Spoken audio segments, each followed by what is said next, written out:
আল্লাহ তাআলা আমাদেরকে এমন একজন নবীর উম্মত হিসাবে কবুল করেছেন যেই নবীর কাছে 4টা গুণ আছে। কয়টা গুণ?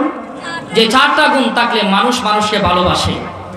আল্লাহ তাআলা বিশ্ব নবীকে 4টা গুণ দান করেছে। এর মধ্যে একটা হলো সৌন্দর্য। একটা কি? সৌন্দর্য। 2 নাম্বার চরিত্র। 2 নাম্বার চরিত্র। সম্মানিত ভাইয়েরা, আমার নবী, শ্রেষ্ঠ নবী মুহাম্মদুর রাসূলুল্লাহ সাল্লাল্লাহু আলাইহি ওয়াসাল্লাম। সবাই বলি সাল্লাল্লাহু আলাইহি ওয়াসাল্লাম। আর আওয়াজ দিয়ে বলেন সাল্লাল্লাহু আলাইহি ওয়াসাল্লাম। ভাইয়েরা আমার, কবি বলেন ইয়া সাহিবাল জামাল ইয়া সাইয়্যিদাল বাশার মিন ওয়াজহিকাল মুনিরি লাকাদ নাওয়ারাল কমার। আল্লাহর নবী, বিশ্ব নবী, শ্রেষ্ঠ নবী, সরকারে দু আলম নবী বলে, আমার স্ত্রী আমাকে দেখে দেখে একটা গান বলতো।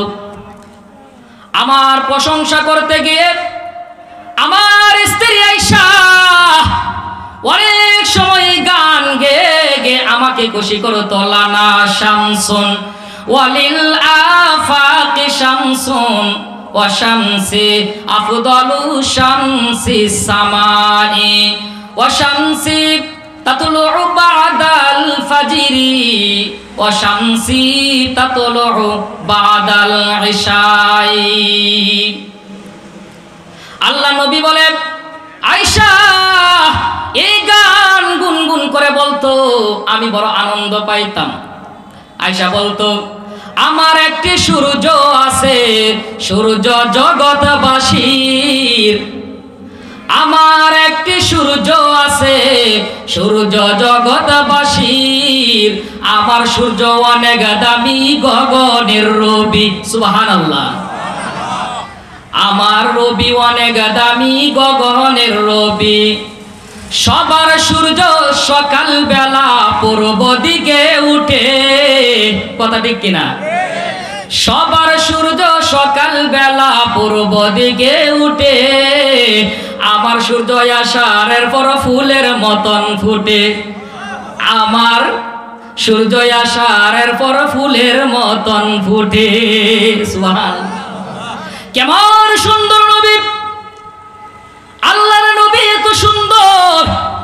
আল্লাহর নবী, বিশ্ব নবী, সরকারে দু আলম, নবীজির স্ত্রী কলিজার টুকরা আয়েশা সিদ্দিকা রাদিয়াল্লাহু তাআলা বলতেন, ও পৃথিবীর জগৎবাসী, তোমরা শোনো, পৃথিবীর প্রত্যেকটি মানুষের সূর্য সকালবেলা পূর্ব দিকে ওঠে, আর আমার সূর্য আষাঢ়ের পর ফুলের মতন ফুটে।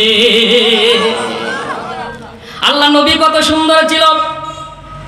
আল্লাহ নবী, বিশ্ব নবী, দু জাহানের বাদশা নবী মুহাম্মদুর রাসূলুল্লাহ সাল্লাল্লাহু আলাইহি ওয়াসাল্লাম বলেন, আমার নাতিগণ আমাকে বলেছেন একদিন, নানা গো একটা লাইটের ব্যবস্থা করে দেন গো নানা, ওই ঘর থেকে ওই ঘরের মধ্যে যেতে চাই গো নানা। আল্লাহর নবী বলেন, লাইটের কোনো ব্যবস্থা করতে হবে না। এই কথা বলে আল্লাহর নবী যখন একটা মুস্কি হাসি দিলেন, আল্লাহর নবীর দাঁত মুবারক থেকে এমন একটি নূর বের হয়েছে, এই নূরের আলোতে এই ঘর থেকে নাতিরা সেই ঘরে চলে গেছে। সুবহানাল্লাহ। কেমন সুন্দর নবী! সেই নবীর উম্মত আল্লাহ আমাদের কি বানিয়েছে রে বান্দা! কিন্তু আমরা নিজেদের চরিত্র সম্পর্কে ধারণা করি না, আমাদের সম্মান সম্পর্কে আমরা ধারণা করি না। আল্লাহর নবী বলেন, ওয়া ইন্নাকা লাআলা খুলুকিন আযীম। বান্দারে, উত্তম চরিত্র আমার নবীর ছিল না, আমার নবীর ভালো চরিত্র ছিল না, আমার নবীর চরিত্র ছিল মহান চরিত্র। সুবহানাল্লাহ। মহান চরিত্র কাকে বলে? ভালো চরিত্র হলো আপনাকে ঘুষি মারছে, আপনিও একটা লাগাইয়া দিলেন, বাড়াবাড়ি নাই, সমান সমান, এটা ভালো চরিত্র। আর উত্তম চরিত্র হলো আপনাকে আঘাত করছে, আপনি কিছুই বললেন না, এটা হলো উত্তম চরিত্র। আমার নবী, বিশ্ব নবী, দু জাহানের বাদশা নবী, এমন চরিত্রওয়ালা ছিল গো। আমার নবীকে যখন কেউ আঘাত করতো, আমার নবী হাতের মধ্যে ধরে বলতো, বাজানো, আমাকে যা আঘাত করেছেন আপনি কি হাতের মধ্যে ব্যথা পান নাই? আমার ব্যবহারে আপনি কষ্ট পেয়েছেন, আপনার কি ভিতরে কষ্ট লাগে না? এ বাজান, দয়া করে মায়া করে, আমার কারণে আপনি কষ্ট পেয়েছেন, দয়া করে আমাকে মাফ করে দেন। সুবহানাল্লাহ। আল্লাহর নবী উত্তম চরিত্রের অধিকারী ছিলেন না, মহান চরিত্রের অধিকারী ছিলেন। আল্লাহ নবীকে কেউ আঘাত করলে বলতো, আমাকে মাফ করে দেন, আপনি কষ্ট পেয়েছেন। সুবহানাল্লাহ বলবেন না? এক ইহুদি আল্লাহর নবী, বিশ্ব নবী, সরকারে দু আলম নবীর গালের মধ্যে আঘাত করলেন। আল্লাহ নবী তার হাতের মধ্যে ধরলো, হাতের মধ্যে ধরে ডাক দিয়া কয়, ভাই গো, আপনি যে আমাকে আঘাত করলেন, আপনার হাতে কি ব্যথা পান নাই? আল্লাহ নবী হাতটার মধ্যে ধরে অনেক আদর করে দিলেন, অনেক ভালোবাসা মহব্বত দেখালেন। এই ইহুদি তখন সাথে সাথে হাতটা কেটে জমিনের মধ্যে ফেলে দিলেন। আল্লাহ নবী ডাক দিয়া বলে, তুমি হাতটা কিসের জন্য কেটে ফেললা? আল্লাহ নবী তখন ডাক দিয়ে বলে, আবার তোমার হাতটা কিসের জন্য কেটে ফেললা? এমন সময় ইহুদি ডাক দিয়া কয়, হুজুর, এতদিন পর বুঝতে পারছে আপনার চরিত্র সম্পর্কে আমার ধারণা হয়ে গেল। ইয়া রাসূলুল্লাহ, ইয়া হাবিবাল্লাহ, নবী গো, আল্লাহ নবী, আপনার চরিত্র এত ভালো, আপনাকে আমি আঘাত করলাম, আপনি আমার প্রতি রাগ দেখালেন না, বরং আপনি আমার হাতটার মধ্যে ধরে আমাকে আদর করে দিলেন, আর বললেন ক্ষমা করে দেন, ক্ষমা করে দেন। ইয়া রাসূলুল্লাহ, এমন চরিত্র না হাত আমি আর রাখতে চাই না গো, এই জন্য আমার হাতটা কেটে জমিনের মধ্যে ফেলে দিলাম। আল্লাহ নবী, দু জাহানের বাদশা নবী, সাথে সাথে বলেন, হাতটা তুমি তুলে নাও। হাতটা যখন তুললো, আল্লাহ নবী হাত কবজার সাথে লাগাইয়া তুতু মুবারক দিয়া যখন ঘষা দিলেন, সাথে সাথে হাতটা আগে থেকে আরো ভালো হয়ে গেছে। সুবহানাল্লাহ। আমরা কেমন নবীর উম্মত একটু পাবি না? এই ওয়াজগুলো মানুষ করে আমার নবীর চরিত্র এত ভালো, কিন্তু আল্লাহ নবীকে আঘাত করছে, নবী কিছুই বলেন নাই। আল্লাহ নবী, দু জাহানের বাদশা নবী মুহাম্মদুর রাসূলুল্লাহ সাল্লাল্লাহু আলাইহি ওয়াসাল্লাম বলে, হে পৃথিবীর মানুষ, আমি অনেক সময় আদর করতাম, অনেক সময় ক্ষমা করতাম, কিন্তু যখন দেখলাম ইসলাম বিরোধী কোনো কথা বলে, আল্লাহ তাআলার বিরুদ্ধে যখন কোনো কথা বলে, তখন কোনো ছাড় দেওয়া হয় না, তাকে আমি ধরি। এই জন্য আল্লাহ কালামে পাকের আয়াতের মধ্যে বলে না, ফাকুবকিবু ফিহা হুম ওয়াল গাউন।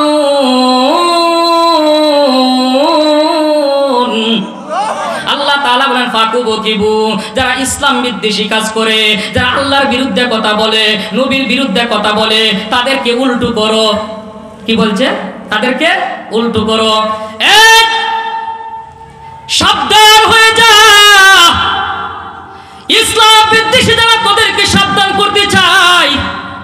আমার আল্লাহ কালামে পাকের মধ্যে বলেছে, তাদেরকে উল্টো করো, মাথা নিচে দে, পা উপরে তুল। কার অর্ডার? কোন মুসলমান যদি এই কাজ না করে, তাহলে কিন্তু সেও মুসলমানের মধ্যে থাকবে না। যে ইসলাম বিদ্বেষী লোকটার পক্ষে যারা কথা বলবে, এটাও ইসলাম বিদ্বেষী কথা, ঠিক কিনা? আওয়াজ দিয়া বলতে হবে। আরো আওয়াজ দিয়া বলুন, আরো আওয়াজ দিয়া বলুন, আরো আওয়াজ দিয়া বলুন, আরো। কি আশ্চর্য, কথা বলে না। এখানে সবাই কি ইসলাম বিদ্বেষী নাকি? এই এক দুইটা থাকতেই পারে, কথা ঠিক কিনা? আরো আওয়াজ দিল, কথা ঠিক কিনা? এই কিছু জানোয়ার থাকবে সমাজের মধ্যে।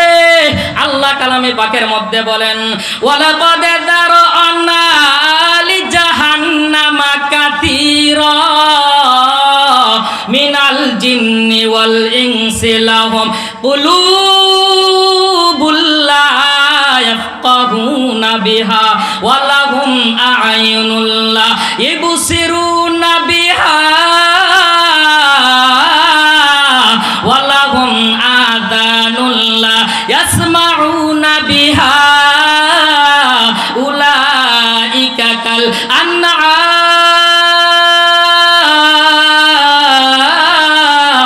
বাল হুম আদল। আল্লাহ তাআলা বলেন, উলাইকা কাল আনআম, তারা হলো জানোয়ার। জানোয়ার, তারা হলো জানোয়ার। বালহুম আদল, এরা আরো খারাপ। কারণ কি জানো, জানোয়ারকে আমি আল্লাহ জ্ঞান বুদ্ধি দান করি নাই, তোমাকে জ্ঞান বুদ্ধি দান করেছি কিভাবে তুমি একটা সুন্দর কাঠ বানাইতে পারবা, কাঠটার মধ্যে কি বিছনা বিছাইলে বেশি সুন্দর লাগবে, আরামে কেমনে ঘুমাইবা, সুন্দর সুন্দর বউ খুঁজিয়া খুঁজিয়া কিভাবে বিছনার মধ্যে রাখবা, এই বুঝ যেহেতু তোমার মধ্যে আছে, তাহলে বুঝা গেল তুমি ব্যাককল না, তুমি জানোয়ার না, তুমি জানোয়ারের বান ধরেছো।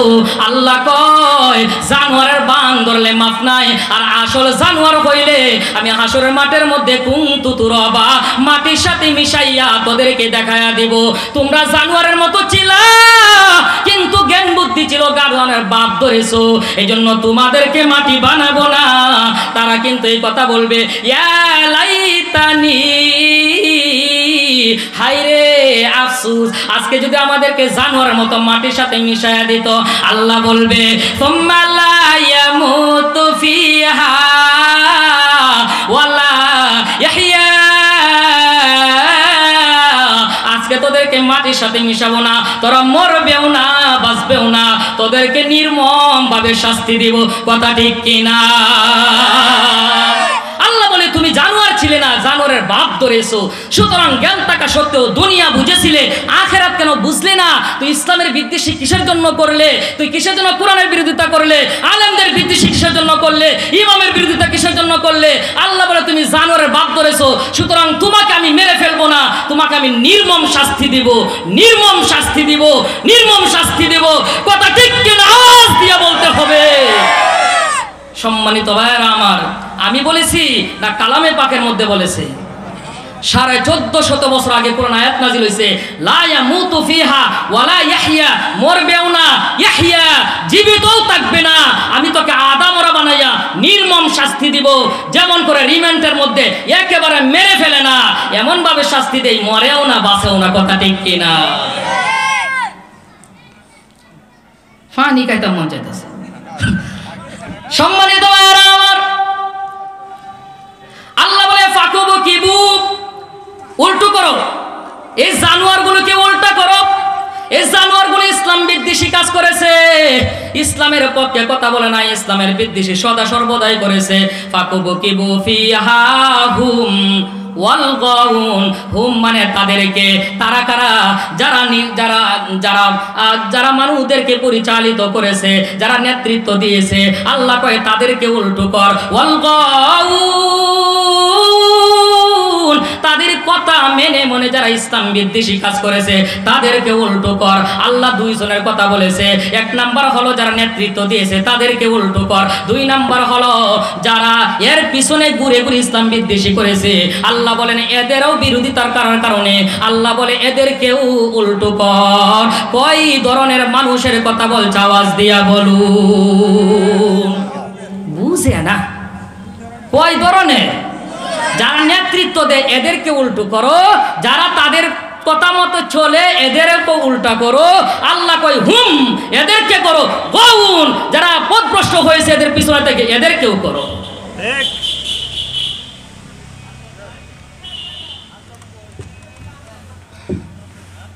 সম্মানিত ভাইয়েরা আমার, কয় দলকে উল্টো করার জন্য বলছে? কোন না আমি তো নেতৃত্ব দেই না। আল্লাহ তাআলা কয় তুমি নেতৃত্ব দাও না, তুমি শয়তানের পিছে কি কারণে গেলা, তোমাকে উল্টো করা হবে। ওয়া জুনুদু ইবলিস, জুনুদু শব্দের অর্থ সৈন্যবাহিনী, ইবলিস শব্দের অর্থ হলো শয়তান যারা নেতৃত্ব দেয়। আল্লাহ কওয়া জুনুদু ইবলিস আজমাউন, আজমাউন শব্দের অর্থ হলো জমা করা। আল্লাহ কয় শয়তানগুলোকে একসাথে কর, আবার যারা তাদের পথে চলতো তাদেরকেও একসাথে কর, সবাইকে একসাথে করে তাদেরকে উল্টো করে জাহান্নামে ফেলে দেয়। ভাই এদিকে তাকায় থাকতে হইব, সময় বিলে শেষ। وجنود إبليس أجمعون قالوا تالله إن كنا لفي ضلال مبين। তারা তখন বলবে ক্বালু তাল্লাহ, আল্লাহর কসম করে কয় তাল্লাহি ইন কুন্না লাফি দলাল, দলাল মানে পথভ্রষ্ট। আল্লাহ তাআলা বলে তাল্লাহি ইন কুন্না লাফি দলালিম মুবিন। হে পৃথিবীর মানুষগুলো যারা তাদের পথে চলতো, তাদের পিছনে পিছনে ঘুরতো একটা চা খাওয়ার জন্য, তাদের পিছনে পিছনে ঘুরতো কয়েকটা টাকার জন্য। আল্লাহ বলে তারা হাসরে মাঠের মধ্যে জাহান্নামের অবস্থা যখন দেখবে তখন তারা বলবে তাল্লাহ, আল্লাহর কসম ইন কুন্না লাফি দলালিম মুবিন, আমরা অবশ্যই আমরা পথভ্রষ্ট ছিলাম। তাল্লাহি ইন কুন্না লাফি দলালিম মুবিন ইবনু সাউইকুম বিরাব্বিল আলামিন। আবার এই জায়গার মধ্যে ফির মুরিদের কথা উল্লেখ করেছেন। বন্ধ যে ফিরগুলো আছে ইবনু সাউইকুম বিরাব্বিল আলামিন, তাদেরকে আল্লাহর সমকক্ষ করতাম, তাদেরকে সাজদা দিতাম, ফিরের দরবারে যাইয়া সাজদা দিতাম। এইভাবে আল্লাহ তাআলা কয় ইবনু সাউইকুম বিরাব্বিল আলামিন, আল্লাহ গো ও মাবুদ, আমরা তো পথভ্রষ্ট ছিলাম না গো। ওয়ামা আদাল্লানা ইল্লাল মুজরিমুন, যারা মুজরিমুন, যারা পথভ্রষ্ট ছিল, জাহান্নামী ছিল, ওরা আমাদেরকে পথভ্রষ্ট করেছে। তাল্লাহি ইন কুন্না লাফি দলালিম মুবিন, অবশ্যই আমরা তাদের পিছনে তাকিয়া পথভ্রষ্ট হয়েছিলাম। ইন কুন্না লাফি দলালিম মুবিন ইবনু সাউইকুম বিরাব্বিল আলামিন ওয়ামা আদাল্লানা ইল্লাল মুজরিমুন ফামা লানা মিন শাফিঈন। এই মানুষগুলো বলবে আল্লাহ আজকে তো আমাদের সুপারিশকারী আর কেউ নাই গো, যাদের পিছনে চলেছিলাম তারাই তো দেখা যায় জাহান্নামের দিকে দৌড়ছে, এখন আমার সুপারিশ কে করবে? ফামা লানা মিন শাফিঈন ওয়ালা সাদিকিন হামিম, আহারে আমার অন্তরঙ্গ কোনো বন্ধু নাই। সুবহানাল্লাহ, সেদিন বলবে আজকে আমার একটা অন্তরঙ্গ বন্ধু নাই। ফালাউ আন্না লানা কাররাতান ফাতাকুনা মিনাল মুমিনিন। আল্লাহ গো, আল্লাহ তুমি পুনরায়, কাররা শব্দের তো পুরনা, আল্লাহ তাআলা বলেন পুনরায় তুমি আমাকে আবার ফিরাইয়া দাও। ফাতাকুনা মিনাল মুমিনিন, মুমিনদের অন্তর্ভুক্ত হয়ে ইবাদত করব, এই পথভ্রষ্টদের পিছনে আর কোনোদিন চলবো না।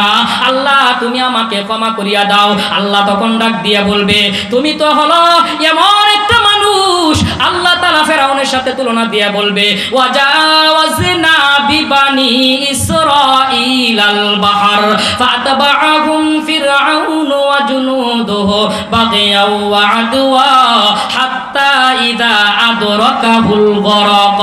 যখন ফেরাউন সমুদ্রের মধ্যে ডুবতে ছিল আর বাসতে ছিল, এমন সময় সে বলছিল ক্বালা আমানতু আন্নাহু লা ইলাহা ইল্লাল্লাযী আমানাত বি বানু ইসরাঈল। আল্লাহ গো, আমি এখন ঈমান আনলাম বনি ইসরাঈলের উপর, আল্লাহ তুমি আমাকে ক্ষমা করে দাও। আনা মিনাল মুসলিমিন, আমি মুসলমানদের সাথে আছি, আল্লাহ তুমি আমাকে ক্ষমা করে দাও। এমন সময় আল্লাহ তখন ডাক দিয়ে বলছিল আল্লাহ এখন তোমার খবর হয়েছে, এখন তোমার সময় হয়েছে। ওয়াকাদ আসাইতা ক্বাবলু, ইতিপূর্বে তুমি কত বান্দামি করছো, কত শয়তানি করেছো, কত বাটফারি করেছো, কত সিটারি করেছো, কিন্তু তুমি এই কথাগুলো কি ভুলে গেছো? তোমার উপর আমি 5টা বিপদ আমি আল্লাহ আসমান থেকে নাজিল করেছিলাম। ফারসালনা আলাইহিম তুফানা, তুফান নাজিল করেছিলাম। ওয়াল জারাদা, আমি কীটপতঙ্গ পাঠিয়েছিলাম। ওয়াল কুম্মালা, আমি আল্লাহ উকুন পাঠিয়েছিলাম। ওয়াদ দাফাদিহা, এরপর আমি আল্লাহ তাআলা তোমার কাছে ব্যাং পাঠিয়েছিলাম। ওয়াদ দামা আয়াত, নিদর্শন হিসাবে রক্ত পাঠিয়েছিলাম। এত গজব আযাব দেওয়ার পরও তুমি বারবার বলেছিলা আমি ভালো হয়ে যাব, আমি কালিমা পড়ে মুসলমান হয়ে যাব, তুমি একবারও মুসলমান হও নাই। এখন ডুবার সময় তুমি বলতেছো আনা মিনাল মুসলিমিন, আমি মুসলমান হয়ে গেছে, অথচ তুমি পূর্বে কত বাটফারি কত সিটারি করেছো। আল্লাহ বলে আল আনা ওয়া ক্বাদ আসাইতা ক্বাবলু ওয়া কুনতা মিনাল মুফসিদিনা ফালিয়াউমা নুনাজ্জিকা বিবাদানিকা লিতাকুনা লিমানাল খাফা আয়া। এতে পূর্বে যারা তোমার পরবর্তী যুগে যারা শয়তান হইয়া জমিনের মধ্যে আসবে, যারা বাটফারি সিটারি করে জমিনের মধ্যে চলবে, মানুষদেরকে গুমরাহি করবে, আর মানুষটা যারা তার পথে চাইয়া গুমরাহ হয়ে যাবে, আমি আল্লাহ তাদের জন্য নিদর্শন হিসাবে ফেরাউন রে তোর বোনেরা আমি আল্লাহ তাআলা সুটকি বানায়া রাখবো। এটা জাদুঘরের মধ্যে কিয়ামত পর্যন্ত থাকবে, আর পিছনের মানুষগুলো তোকে দেখে দেখে নিদর্শন গ্রহণ করিয়া আমি আল্লাহর পথে চলবে। সুবহানাল্লাহ। সম্মানিত হাজিরিন, এই জন্য আল্লাহ তাআলা বলে যারাই কথা বলবে ফালাউ আন্না লানা কাররাতান ফানাকুনা মিনাল মুমিনিন, ফিরাইয়া দাও মুমিনদের সাথে আবার চলে আমি কবরে আসব। আল্লাহ কয় তুই তো একটা জানোয়ার মার্কা ফেরাউনের মতো, আমি আল্লাহ তোকে আর ছাড় দিব না। এই জন্য সম্মানিত হাজিরিন, এই দুনিয়াতে কিছুদিনের জন্য আল্লাহ প্রেরণ করেছে, এই কয়েকদিনের জন্য আল্লাহ তাআলার কথা মেনে চলবো। ফাতালাক্কা আদম মির রব্বি কালিমাত, আল্লাহ বলে সাবধান হয়ে যাও, আমি পক্ষ থেকে যে কালিমাতগুলো আসবে, কোরআন কিতাব আসবে, এই কিতাব এবং কোরআনের উপর তোমরা আমল করতে থাকো, দিনের উপর চলতে থাকো, দেখবা তোমাদের জন্য আল্লাহ তাআলা জান্নাতের ব্যবস্থা করে দেবে। তোমার ডান হাতে এক লাইট, বাম হাতে এক লাইট দিয়া আল্লাহ তাআলা কোরআন ও হাদিসের দিয়া আল্লাহ তোমাকে জান্নাতে পৌঁছায় দিবে। সুবহানাল্লাহ। Hey there. Subscribe to my channel and also press this